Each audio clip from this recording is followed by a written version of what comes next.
Hello everyone, welcome back to my channel. I hope आप सभी बहुत अच्छे होंगे एंड आप सभी की प्रिपरेशन बहुत अच्छी चल रही होगी। काफ़ी मुझे कमेंट्स आने लगे थे मेरे चैनल पर कि बैंकिंग अवेयरनेस के स्ट्रैटेजी वीडियो बताइए। खास करके जब मैंने करंट अफेयर्स का जो स्ट्रैटेजी वीडियो डाला था तब मुझे बहुत कमेंट्स आए थे। मैंने एक्सपेक्ट नहीं किया था, टू बी वेरी ऑनेस्ट, कि बैंकिंग अवेयरनेस के लिए इतने रिक्वेस्ट आएंगे। तो सोचा मैंने आज इसको कवर कर ही लेती हूँ। ज़्यादा लंबी वीडियो नहीं है, छोटी सी वीडियो है।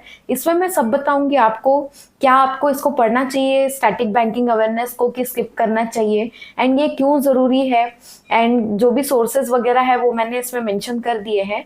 तो अगर आप मेरे चैनल पर नए हो तो प्लीज़ मेरे चैनल को सब्सक्राइब कर लेना। आगे आने वाली वीडियोस आपके लिए डेफिनेटली बहुत हेल्पफुल होगी। एंड अगर ये वीडियो हेल्पफुल लगती है तो बस छोटा सा कमेंट आपको करना है कि वीडियो हेल्पफुल लगी है। मुझे उससे बहुत मोटिवेशन मिलती है वीडियोस बनाने के लिए। तो चलिए वीडियो को स्टार्ट करते हैं। तो सबसे पहले मैं एक चीज़ आप लोगों को क्लियर करना चाहूँगी।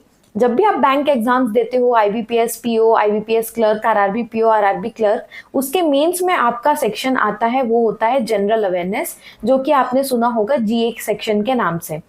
ये सेक्शन को हम 3 पार्ट्स में डिवाइड करते हैं। पहला होता है स्टैटिक जीके, उसके बाद होता है आपका करंट अफेयर्स, देन आपका होता है बैंकिंग अवेयरनेस। स्टैटिक जीके जो है वो max to max 4 to 5 marks का आता है, उससे ज़्यादा मार्क्स का नहीं आता, इससे कम मार्क्स का भी वो आ सकता है। तो मैं कभी रिकमेंड नहीं करती कि आप इसके लिए अलग से पढ़िए, क्योंकि इसके लिए भी मुझे 2-3 कमेंट्स आए थे कि स्टैटिक जीके हम कहाँ से पढ़ें।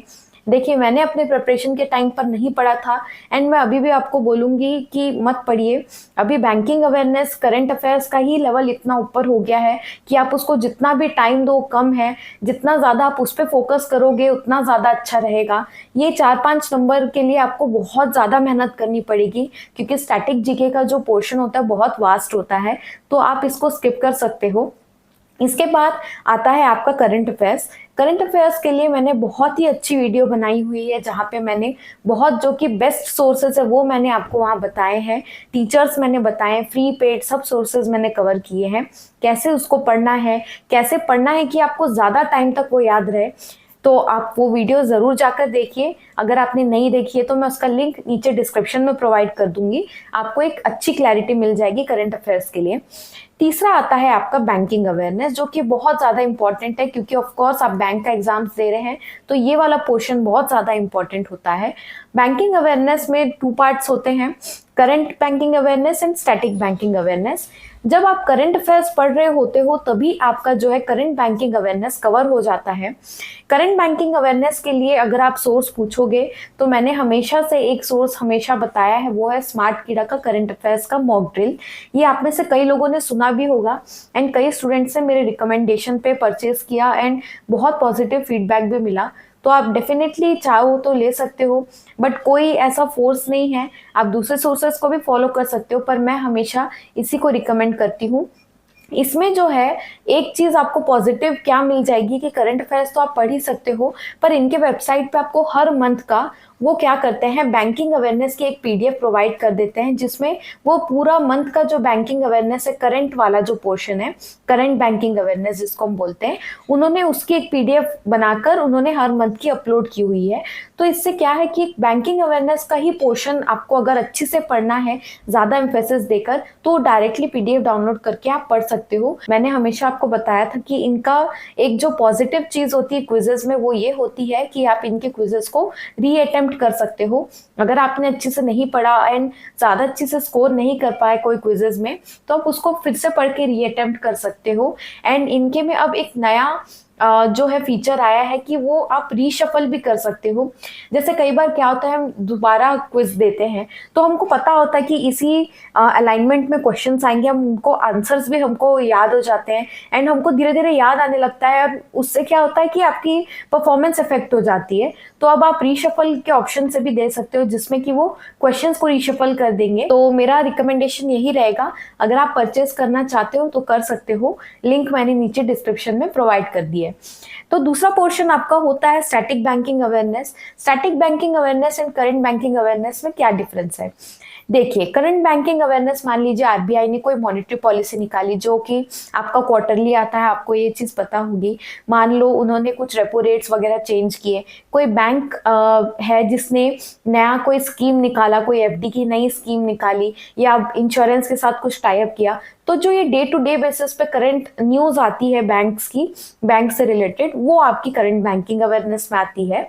स्टैटिक बैंकिंग अवेयरनेस में क्या आता है कि जिसमें आपको बताया जाएगा कि आरबीआई का जो मॉनेटरी पॉलिसी है वो होता क्या है, उसमें जो रेपो रेट्स वगैरह होते हैं, रिवर्स रेपो रेट हो गया, एसएलआर, ये सब क्या होता है, इसमें आपको वो सब पता चलेगा। इसके बाद इसके बाद जो टाइप्स ऑफ बैंक्स होते हैं, जैसे शेड्यूल्ड कमर्शियल बैंक्स हो गए, अर्बन कोऑपरेटिव बैंक्स हो गए, तो सारा जो स्टैटिक पोर्शन है वो इसमें कवर होता है। अब आगे बात करते हैं कि कैसे क्या क्या सोर्सेज अवेलेबल है आपके पास, एंड क्या ये जरूरी है पढ़ना कि आप स्किप कर सकते हो। देखिए, मैं अपनी बात करूं तो मैंने स्टैटिक बैंकिंग का जो पढ़ाई है, आरआरबी मेरा पीओ का जो इंटरव्यू था उसके पहले मैंने पढ़ना चालू किया था। मैंने स्टैटिक बैंकिंग स्किप कर दिया था शुरू में। मैं सिर्फ और सिर्फ current affairs and current banking awareness के ऊपर ही ध्यान देती थी, इसके अलावा मैंने कुछ भी नहीं पढ़ा था। मुझे ऐसा लगा था कि नहीं, स्टैटिक बैंकिंग में अभी नहीं भी पढ़ूंगी तो मैं इस पे अच्छे से फोकस करूंगी तो इस पे अच्छे मार्क्स में स्कोर कर सकती हूँ। पर जब मैंने आरआरबी पीओ के इंटरव्यू के लिए स्टैटिक बैंकिंग पढ़ना स्टार्ट किया, तब मुझे क्या हुआ कि बहुत सारी चीजें समझ में आने लगी। जो चीजें मैं पहले रट रही थी करंट बैंकिंग अवेयरनेस में, वो चीजें मुझे अभी इजीली समझ में आने लगी थी कि अच्छा, ये जो करंट बैंकिंग अवेयरनेस में रेपो रेट है वो इसलिए चेंज होता है, वो जो रिवर्स रेपो रेट है उसका ये मतलब होता है, जो बैंक का इंश्योरेंस होता है वो ये होता है। वो सब चीजें मुझे समझ में आने लग गई थी।